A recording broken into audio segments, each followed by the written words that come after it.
Welcome to part 2 of our special episode of Project 250, in which we're counting down the 10 best Revolutionary War movies. In part 1, we counted down from number 10 to number 7. In part 2, we continue with number 6 through number 1. So without further ado, and as Casey Kasem used to say, now on with the countdown. Number 6. 1776.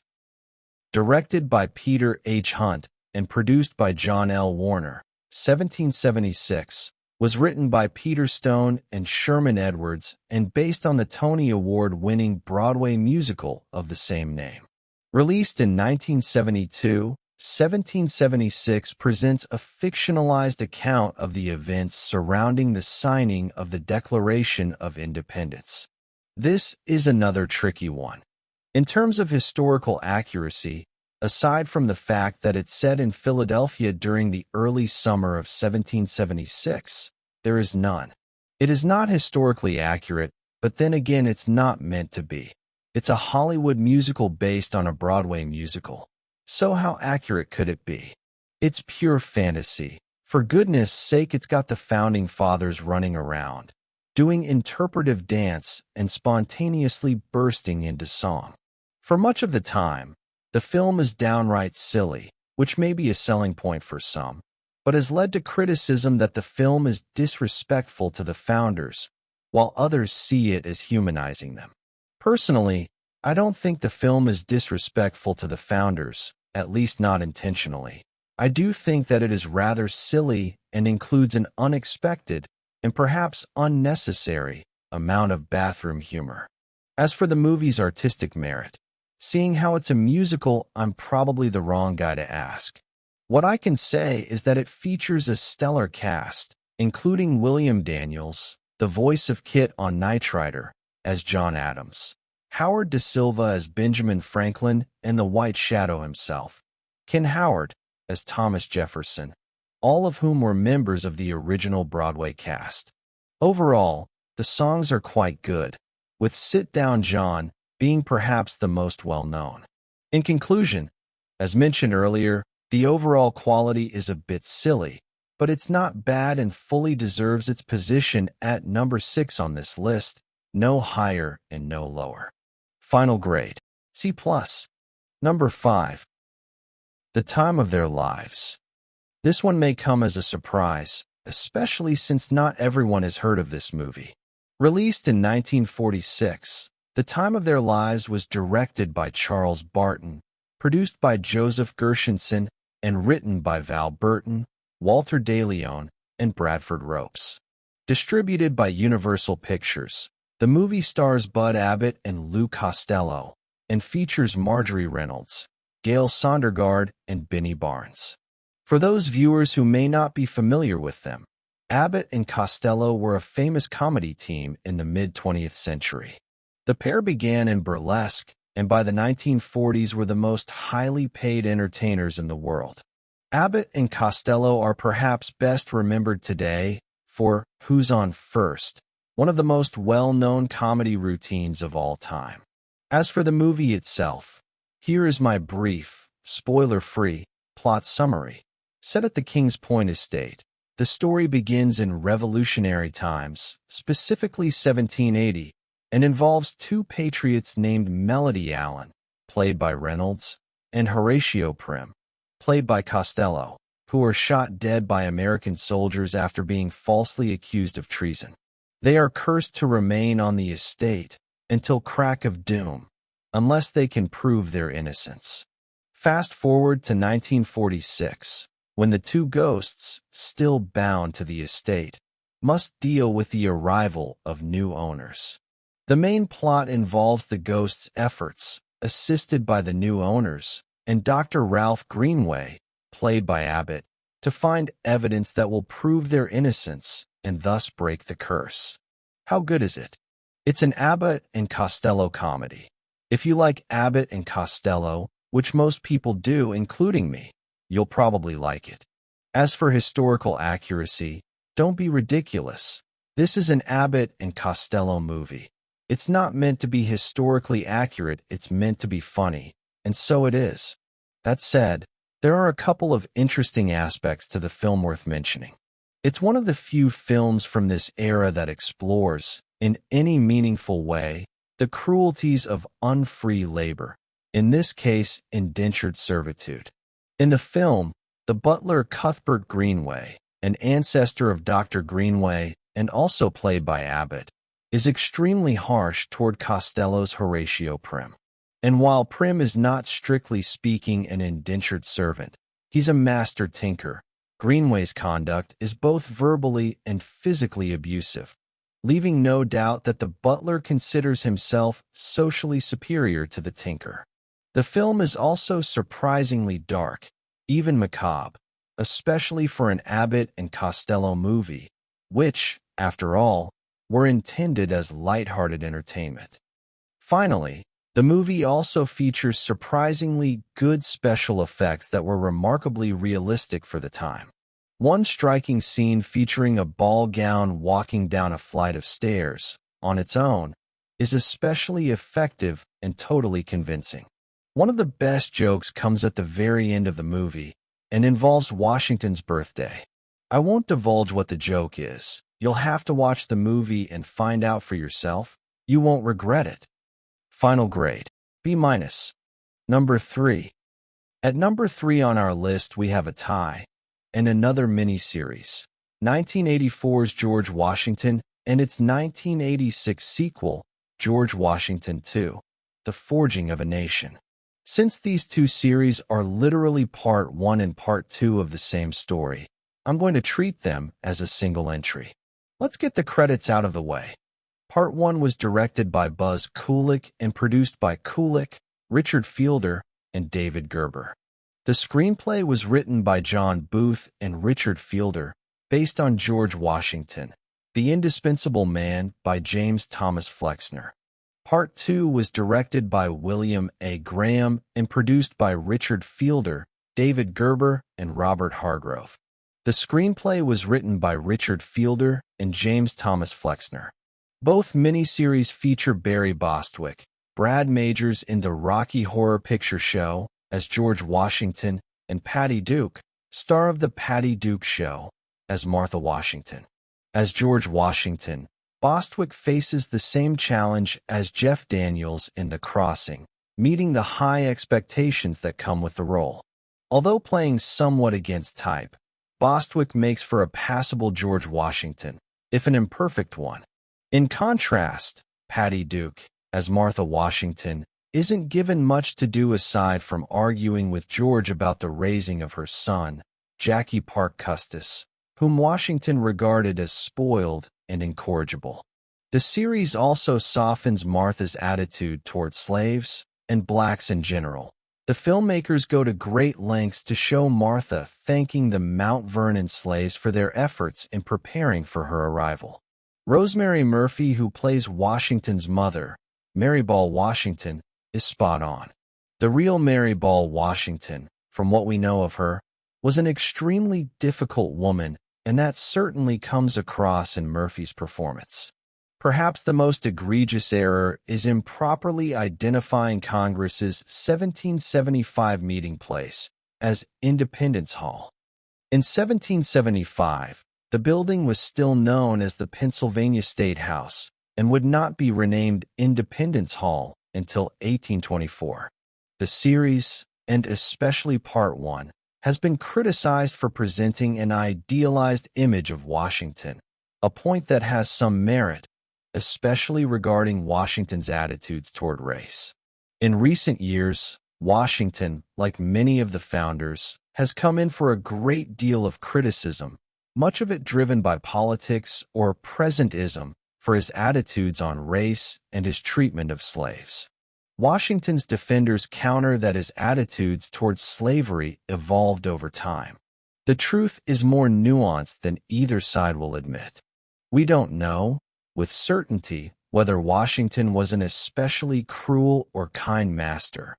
What we do know is that slavery, even under the best of circumstances, was an incredibly brutal and degrading institution.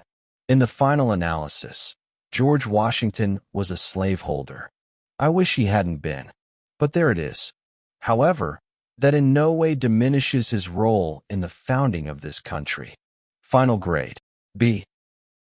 Number 2. Turn, Washington's Spies. Written by Alexander Rose, Craig Silverstein, Latoya Morgan, Libby Frizz, Michael Taylor, Andrew Colville, Mitchell Axelrod, Ida Mashaka Kroll, Scott Gunnison Miller, and based on Rose's book, Washington's Spies. The story of America's first spy ring. Turn stars Jamie Bell as Abraham Woodhull, Seth Numrich as Captain Benjamin Talmadge, Daniel Henshaw as Lieutenant Caleb Brewster, and Heather Lind as Anna Strong. This is another tough one. As drama, Turn is absolutely first-rate. The first season is a bit slow, but once it kicks into high gear in season 2, it just goes without let up. The cast, overall, is outstanding. Daniel Henshaw in particular stands out. His portrayal of Caleb Brewster is a joy to watch and a classic example of the hail fellow well met. As history, it's a bit more difficult to assess. Much like HBO's Rome, Turn is considered a historically grounded drama. And like Rome, Turn takes considerable liberties with history and especially with chronology. Most of the people and events are real, though perhaps not as portrayed in the series. If I were to rate its historical accuracy on a percentage basis, I'd probably give it about a 50%, and that's perhaps being a bit generous. Perhaps the most egregious error, if it can be called an error since I don't think the filmmakers were overly concerned with accuracy, concerns Thomas Hickey and the Lifeguards conspiracy. In the series, the plot is uncovered by Captain Benjamin Talmadge and Caleb Brewster and involves a member of General Charles Lee's staff as well as one of Washington's lifeguards, Thomas Hickey. That's not quite what happened. Yes, there was a conspiracy involving members of Washington's lifeguard, but that's pretty much where the resemblance ends. To begin with, the conspiracy was uncovered in June 1776, not in 1778 as portrayed in the series. The exact date is a bit vague, but sometime after the June 1778 Battle of Monmouth. The plot, which allegedly included New York's Mayor David Matthews, was uncovered not by Talmadge and Brewster, but in the course of an investigation following Hickey's arrest for passing counterfeit money. Secondly, and more importantly, Thomas Hickey was the only person executed for his role in the plot, the extent and goals of which remain unclear. So far as I know, neither General Charles Lee nor any member of his staff was involved. One could accuse Lee of being involved in a lot of nefarious dealings, but not the Thomas Hickey affair. As for the show itself, as I stated at the beginning of this review, as drama, it is first-rate. So watch it and enjoy it. Just don't take it too seriously. Final grade, B+. Before revealing our number 1 choice, here are a couple of dishonorable mentions. From 2000, we have The Patriot, starring Mel Gibson. I know a lot of people love this movie, but for the life of me, I can't figure out why. Both historically and as cinema, it is simply awful. From 1985, we have Revolution, starring Al Pacino. This movie currently holds abysmally low ratings on both IMDb and Rotten Tomatoes. And while the movie is genuinely bad, Donald Sutherland is laughably miscast as a British sergeant major. I would still rank it higher than The Patriot. Which brings us to number 1. John Adams. This is it. This is the one that truly checks all of the boxes, both historically and dramatically, and simply stated, blows the other films on this list out of the water. With executive producers Tom Hanks and Gary Goetzman, the series was directed by Tom Hooper and written by Kirk Ellis and Michelle Ashford, based on the book by David McCullough. This 7-episode miniseries features a stellar cast that includes Paul Giamatti as John Adams, Laura Linney as Abigail Adams, Stephen Delane as Thomas Jefferson, David Morse as George Washington, Tom Wilkinson as Benjamin Franklin, Danny Houston as Samuel Adams, Andrew Scott as William Stephen Smith, and Guy Henry as Jonathan Sewell, to name only a few.